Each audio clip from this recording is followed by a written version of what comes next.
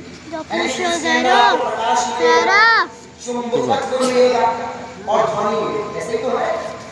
رسائن وگیان میں آ جائیے, کیمسٹری میں آپ کو میکینزم ملے گی, ریئیکشنز ملیں گے. پانی کو H2O کہتے ہیں اور کاربن ڈائی آکسائڈ کو. اب ایک مثال دیتا ہوں آپ کو جو پتہ سب سے زیادہ, اور ان کے ساتھ سارے لوگ, اور یہ مت سمجھنا یہ بات فالتو میں بتا رہا ہوں, یہ بات بتا رہا ہوں تاکہ اگلی بات سمجھ میں آ جائے, اس لیے یہ بات بتا رہا ہوں. کلاس 12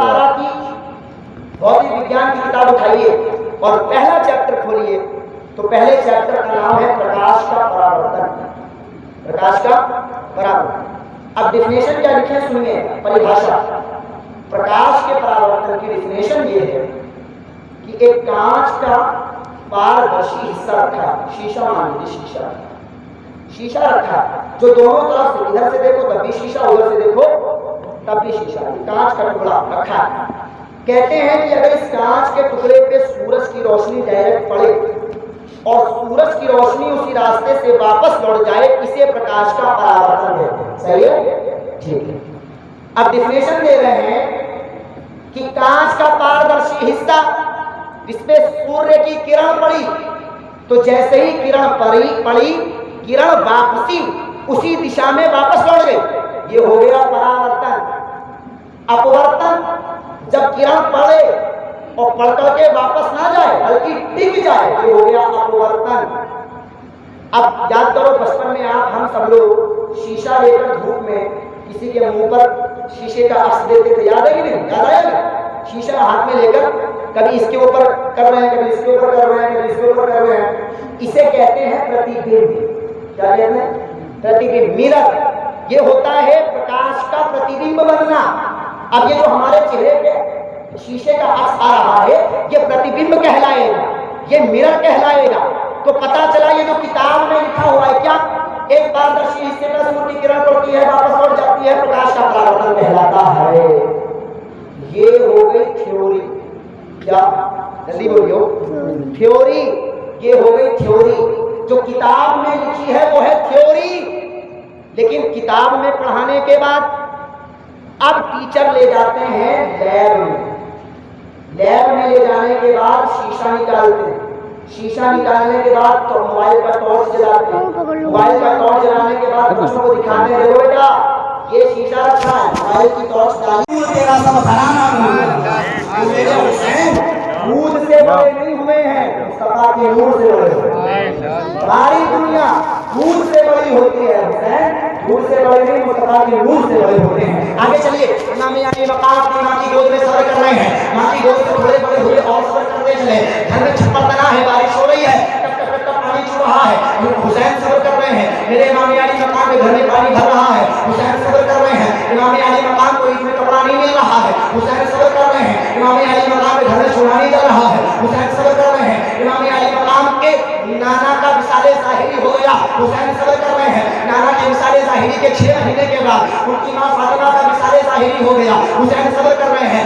ماں کا سایہ سر کے اوپر سے چلا گیا, حسین صبر کر رہے ہیں. ماں کے جانے کے بعد بڑے بھائی امام حسن کو زہر دے دیا گیا, حسین صبر کر رہے ہیں. بڑے بھائی حسن کے جانے کے بعد حسین صبر کر رہے ہیں. امام علی مقام صبر کی انتہا کو پہنچ چکے ہیں اور ایسا صبر کرتے ہیں کہ جب امام علی مقام کربلا کی تپتی ہوئی ریت پر تشریف فرما ہوتے ہیں تو علی اکبر کو قربان کیا, صبر کر رہے ہیں. علی اکبر کو قربان کیا, صبر کر رہے ہیں. قاسم بن حسن کو قربان کیا, صبر کر رہے ہیں. اور محمد کو قربان کیا, صبر کر رہے ہیں. عباس نمبردار کے بازوؤں کو دیا, صبر کر رہے ہیں. خود کی گردن دے دی, صبر کر رہے ہیں. یعنی پتا چلا حسین 55 سے لے کے 55 تک, 55 سے لے کے 55 تک حسین صبر کر رہے ہیں. یعنی حسین کی زندگی شروع ہو رہی ہے صبر سے. حسین کی زندگی شروع ہو رہی ہے, جلدی بولو, صبر سے. اب بتاؤ حسین کی زندگی شروع کہاں سے, صبر سے.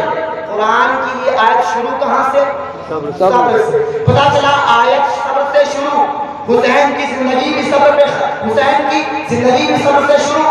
اب آیت ختم ہو رہی ہے نماز پر. اب ذرا پتا کرو حسین کی زندگی کہاں ختم ہو رہی ہے. تو جب پتا کرو گے تو اتہاس ساکھی ہے, اتہاس گواہ ہے اتہاس کے پنوں پہ یہ الفاظ سنہرے لفظوں میں لکھے ہوئے ہیں کہ جب امام علی مقام خدا بند کی بارگاہ میں آخری بار حاضر ہوتے ہیں تو حاضر ہوتے وقت میرے امام دنیا داری نہیں کر رہے ہیں، خدا کی فرما برداری میں مشغول ہیں، خدا کی فرما برداری کر رہے ہیں۔ حسین کا دم نکلا، حسین کو شہید کیا گیا تو میرے امام نہ کھڑے تھے، نہ بیٹھے تھے، نہ لیٹے تھے، بلکہ حسین اللہ کی بارگاہ میں سجدہ ادا کر رہے تھے، حسین اللہ کی بارگاہ میں نماز پڑھ رہے تھے۔ تو پتہ چلا قرآن کی آیت شروع صبر سے ہوئی، ختم نماز پر ہو گئی، میرے حسین کی زندگی بھی شروع صبر سے ہوئی، ختم نماز پر ہو گئی، ختم نماز پر ہو گئی۔ تو اب جملہ دے رہا ہوں، پسند آئے تو دعائیں دینا۔ قرآن اگر تھیوری ہے تو حسین اس کا پریکٹیکل ہے، قرآن اگر تھیوری ہے تو حسین اس کا پریکٹیکل ہے۔ حسین اگر قرآن کی کوئی آیت سمجھ نہ آئے تفسیر پڑھو، تفسیر سمجھ نہ آئے تو پریشان نہ ہو، اگر قرآن کی کوئی آیت سمجھ نہ آئے تو فوراً حسین کی زندگی کو پڑھنا شروع کر دو، کیونکہ قرآن کی ایک ایک آیت پہ چل کے جس نے دکھایا ہے اسے حسین ابن علی کہا جاتا ہے، اسے حسین کہا جاتا ہے، اس نے قرآن کی ایک ایک آیت پہ چل کے دکھایا۔ اگلا حصہ، آخری حصہ، اللہ نے فرمایا ان اللہ مع الصابرین، بے شک اللہ صبر کرنے والوں کے ساتھ۔ دیکھیے مدد اللہ نے دو سے منگوائی، صبر سے اور نماز سے۔ مدد دو سے منگوائی پر ساتھ میں ایک کے ہے، مدد دو سے مانگو پر رہوں گا ساتھ میں ایک کے، کس کے؟ صبر کرنے والے، نماز پڑھنے والوں کے ساتھ نہیں۔ کسی آیت میں اللہ نے یہ نہیں کہا کہ میں نماز پڑھنے والوں کے ساتھ، اللہ ہے نمازیوں کے ساتھ ہے، لیکن ہر نمازی کے ساتھ اللہ نہیں۔ کچھ نمازی ہیں ایسے ان کے ساتھ اللہ ہے، لیکن ہر نمازی کے ساتھ اللہ نہیں ہے، کیونکہ اللہ جانتا تھا نا کہ ایسے ایسے نمازی آئیں گے جن کی نماز تو ایک ٹائم بھی نہیں چھوٹے گی پر سود کھانا بھی نہیں چھوڑیں گے، نماز بھی پڑھیں گے اور سود بھی کھائیں گے، نماز بھی پڑھیں گے رشوت بھی دیں گے، نماز بھی پڑھیں گے اور قسطوں پر، اور ایسی قسط جو زیادہ جائے گی ان قسطوں پر واشنگ مشین بھی لائیں گے، فریج بھی لائیں گے، گاڑی بھی لائیں گے، موبائل بھی خریدیں گے، اور نماز ایک ٹائم بھی نہیں چھوٹے گی۔ اللہ کو معلوم ہے کہ سود کھانے والے بھی نماز پڑھیں گے، گناہ کرنے والے بھی نماز پڑھیں گے، لیکن صبر وہی کرے گا جو صبر کرنے کے قابل ہو۔ تو اللہ نے کہا ان اللہ مع الصابرین، بے شک اللہ صبر کرنے والوں کے ساتھ ہے۔ اللہ جانتا ہے کہ کربلا کے میدان میں ایک یزیدیوں کا لشکر ہے، ایک حسینیوں کا لشکر ہے، ایک طرف 22,000 کھڑے ہیں، دوسری طرف 72 کھڑے ہیں۔ اللہ جانتا ہے جہاں 22، دیکھو حسین، امام حسین کو جن لوگوں نے شہید کیا ہے وہ بھگوا چولا پہن کے نہیں آئے تھے، وہ ماتھے پہ لال ٹیکا لگا کر نہیں آئے تھے۔ امام حسین کو شہید جن لوگوں نے کیا ہے وہ ہمارے نبی کی امت کے لوگ تھے، ہمارے نبی کا کلمہ پڑھنے والے تھے، نبی کا کلمہ پڑھنے والوں نے ہی نبی کے نمازے کو مارا ہے، کسی غیر نے نہیں، کسی غیر نے نہیں، بلکہ اپنے نے، اپنے آئے تھے، اپنے 22,000 جو کھڑے ہیں، یہ 72 جو کھڑے ہیں، اللہ جانتا تھا 22,000 آئیں گے، 72 آئیں گے، وہاں پر بھی نماز ہوگی، یہاں پر بھی نماز ہوگی، حسینی کیمپ میں بھی اذان، یزیدی کیمپ میں بھی اذان، حسینی خیمے میں بھی نماز، یزیدی خیمے میں بھی نماز، یہاں علی اکبر اذان دے رہے ہیں، وہاں یزیدی اذان دے رہے ہیں، یہاں حسین نماز پڑھا رہے ہیں، وہاں یزیدی نماز پڑھ رہے ہیں، وہاں یزیدی نماز پڑھا رہے ہیں۔ پتہ چلا فجر حسین کیا بھی ہے، فجر یزید کیا بھی ہے، ظہر حسین کیا بھی ہے، ظہر یزید کیا بھی ہے، عصر حسین کیا بھی ہے، عصر یزید کیا بھی ہے، مغرب حسین کیا بھی ہے، مغرب یزید کیا بھی ہے، عشاء حسین کیا بھی ہے، عشاء یزید کیا بھی ہے۔ تو اگر اللہ نے قرآن میں یہ کہہ دیا ہوتا کہ اللہ نماز پڑھنے والوں کے ساتھ ہے تو آج پورے شکلا گنج میں یہ بحث ہو رہی ہوتی کہ کربلا میں اللہ کس کے ساتھ ہے۔ اگر اللہ نے یہ کہہ دیا ہوتا کہ اللہ نماز پڑھنے والوں کے ساتھ ہے تو جتنے آپ بیٹھے ہو نا سب الجھے ہوتے کہ یار کربلا میں کن نماز ہے، کیونکہ نماز ادھر بھی ہے اور نماز ادھر بھی ہے، نماز وہ بھی پڑھ رہے ہیں، نماز یہ بھی پڑھ رہے ہیں، تو اللہ ان دونوں میں سے ہے کن نمازیوں کے ساتھ؟ تو اللہ نے جھنڈی کو ختم کر دیا، جھگڑا ہی ختم کر دیا۔ اللہ نے فرمایا جب تمہیں یہ پتا کرنا ہو کہ کربلا میں خدا کس کے ساتھ ہے تو یہ نہ دیکھنا کہ کربلا میں خدا کس کے ساتھ ہے، بلکہ یہ دیکھنا کربلا میں صبر کس کے ساتھ ہے، کربلا میں صبر کس کے ساتھ ہے، کربلا میں صبر کس کے ساتھ ہے۔ صبر ہوگا خدا بھی اس کے ساتھ ہوگا، جس کے ساتھ صبر ہوگا خدا بھی اس کے ساتھ ہوگا۔ تو پتا چلا، آواز دی گئی، اے یزید تو جابر ہے، تجھے لعنت دی جائے گی، اور اے حسین تو صابر ہے، تجھے امامت دی جائے گی، تجھے امامت کا تاج پہنایا جائے گا۔ تو پتا چلا صبر کرنے والوں کے ساتھ اللہ ہے، اور کربلا میں اہل بیت نے صبر کیا تو اہل بیت خدا کے ساتھ، خدا اہل بیت کے ساتھ۔ آخری نقطہ اور بتاتا ہوں، اس کے بعد اپنی جگہ لے لوں انشاءاللہ، اجازت ہے؟ نبی سجدے میں، نبی سجدے میں، اب سجدے میں کوئی بندہ ہو تو کتنی اچھی فزک بنتی ہے، کتنا اچھا فگر بنتا ہے اس میں، کہ بیٹھنے والا جب پیٹھ پر بیٹھے گا تو بیٹھنے والے کو کوئی خطرہ ہی نہیں، بیٹھنے والا بے فکر ہو کے جو سجدہ کر رہا ہے اس کی پیٹھ پہ جو کوئی بیٹھے گا تو بیٹھنے والا بالکل بے فکر ہو جائے گا، گرنے کا چانس تو ہے ہی نہیں۔ ہاں اگر رکوع میں بیٹھ جائے تو تھوڑا ڈس بیلنس ہونے کا خطرہ، بلکہ پورا گر جانے کا خطرہ، کیونکہ جب بندہ رکوع سے کھڑا ہوگا تو بندہ گرے گا۔ لیکن سجدے میں فزک اتنی اچھی ہے کہ اگر بیٹھنے والا بیٹھ گیا تو بے فکر بیٹھا رہا۔ نبی سجدے میں، امام علی مقام نے دیکھا میرے نانا سجدے میں، بنا کچھ سوچے سمجھے، بنا کچھ خیال فرمائے، بے جھجک اپنے نانا کی پشت مبارک پر بیٹھے۔ اب وہ حسین جس کو نبوت بھی نہ روکے، یہ وہ حسین، جس کو خاتم الانبیاء بھی نہ ٹوکے، یہ وہ حسین، پیٹھ پر بیٹھ گئے۔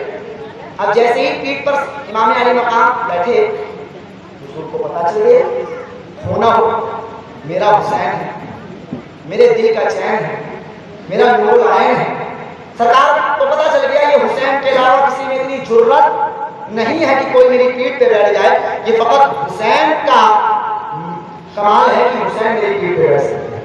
اچھا، اب حضور کی سچویشن کیا ہے؟ بندہ سجدے میں دیکھیے، جب بندہ کہتا ہے اللہ اکبر، نماز کے لیے کھڑا ہو، خدا کے قریب ہو گیا، رکوع میں گیا اور قریب ہو گیا، اور سجدے میں گیا تو سجدے میں تو بندہ اللہ کے بالکل قریب، بالکل قریب۔ اور کچھ نمازی تو ایسے ہیں کہ جب وہ سجدے میں جاتے ہیں تو سارے حجابات اٹھ جاتے ہیں، کچھ نمازی تو ایسے بھی ہیں کہ وہ سجدے میں گئے سارے حجابات اٹھ گئے۔ تو سجدے میں بندہ مولا کے قریب تر، جب عام آدمی کی نماز ایسی ہے کہ وہ سجدے میں اللہ کے قریب، نبی کی نماز، نبی کی نماز جب عام بندہ نماز پڑھے تو وہ خدا کے قریب، اور جب نبی نماز پڑھے تو وہ کتنا قریب۔ تو پتا چلا نبی بارگاہ کبریا سے قریب تر، اور وہاں تک میرے حسین کا خیال جا رہا ہے۔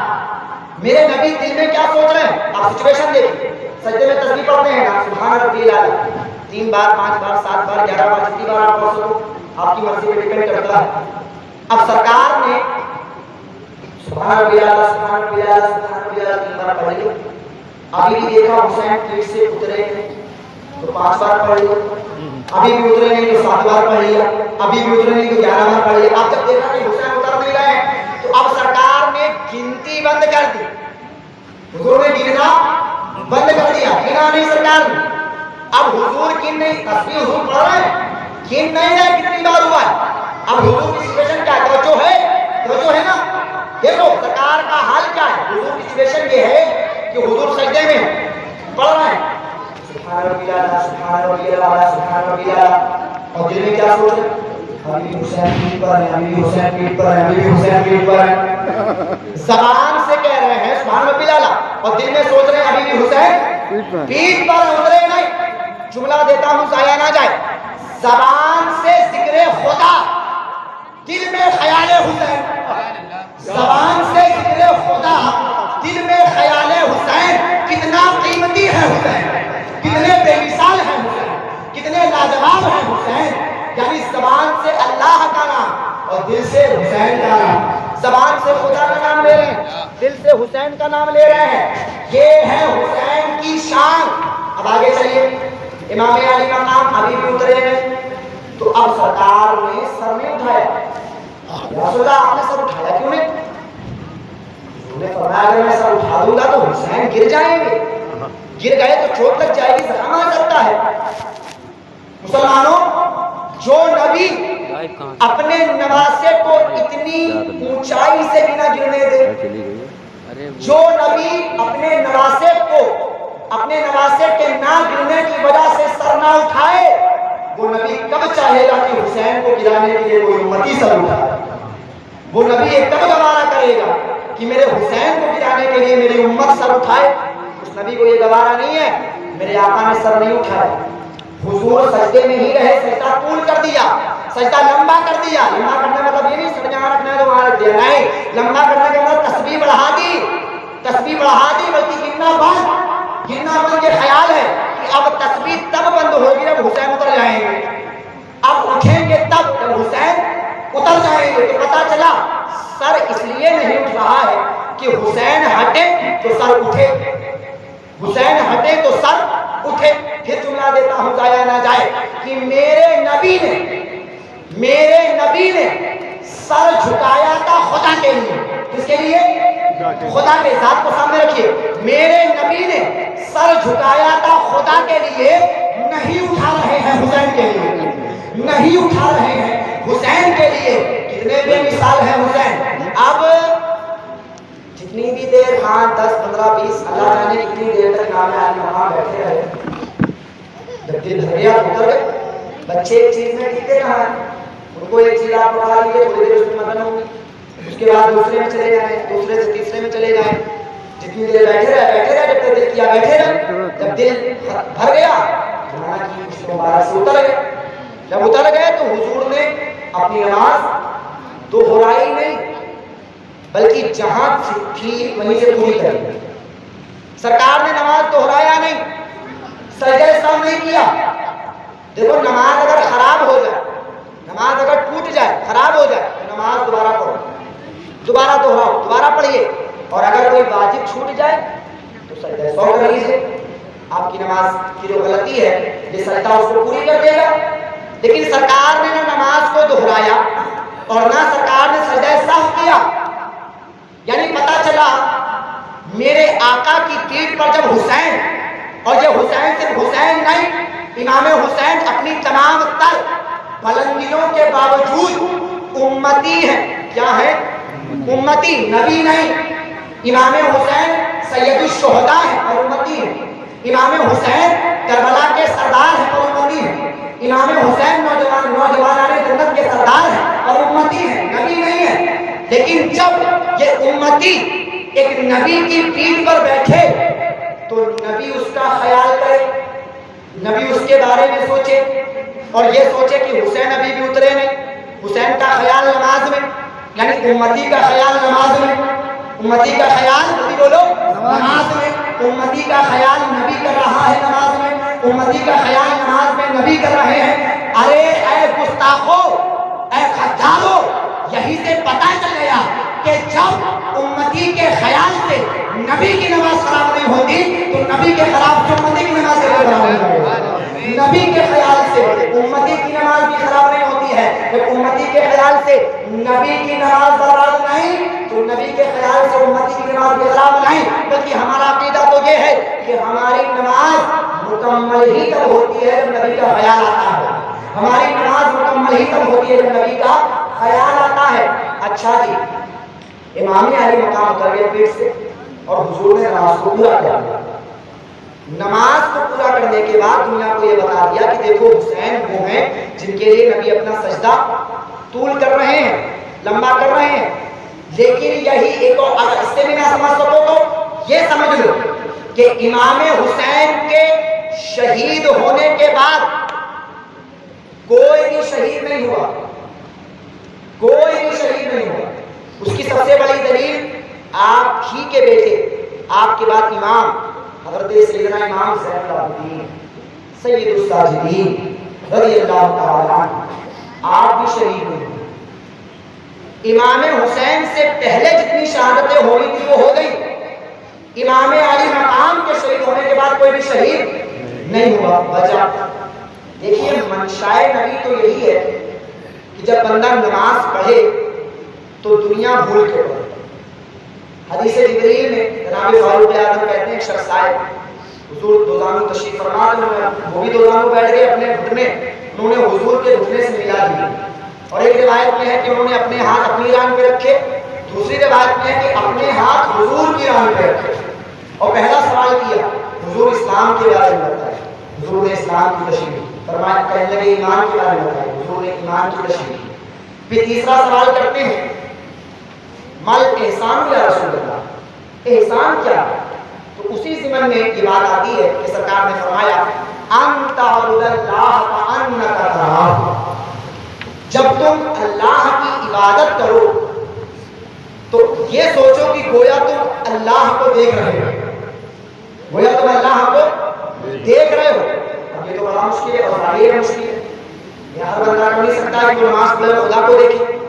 تو سرکار نے آسان بھی فرما دیا ان تعبد اللہ کانک تراہ فإن لم تكن تراہ فإنه يراك. اگر یہ نہ کر سکو تو کم سے کم یہی سوچ لو کہ خدا تمہیں دیکھ رہا ہے. اگر یہ نہ سوچ سکو کہ تم خدا کو دیکھ رہے ہو تو یہ تو سوچ لو کہ خدا تمہیں دیکھ رہا ہے. نہ بات میں بتا دیتا ہوں نہ آپ بتانا. ایک بے تکا تیر چبھ گیا, بے تکا تیر چبھ گیا اور اس میں اتنی تکلیف, اتنا شدید درد کہ چھونے نہیں دیتے. تو اگر کہتا ہوں حضور نکال دے تو کہتے ہیں ہاتھ نہ لگاؤ درد ہوتا. اتنا درد اس تیر میں. ایک تجربے کرنے کا ایسے نہیں, انہیں نماز میں جانے, جب یہ نماز میں جائیں تب جو کرنا ہو کرنا.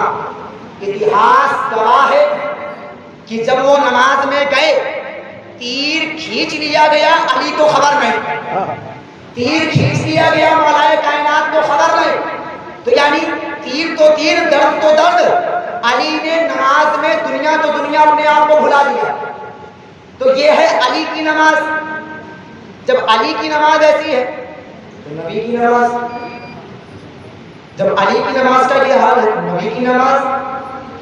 جب علی نماز میں دنیا کا خیال نہیں کرتے ہیں تو مجھے بتاؤ کیا نبی نماز میں دنیا کا خیال کریں گے؟ جلدی بولو, اپنا عقیدہ بتاؤ. کیا میرا نبی نماز میں دنیا داری کرے گا؟ جلدی بولو. کیا میرے نبی نماز میں دنیا کا خیال کریں گے؟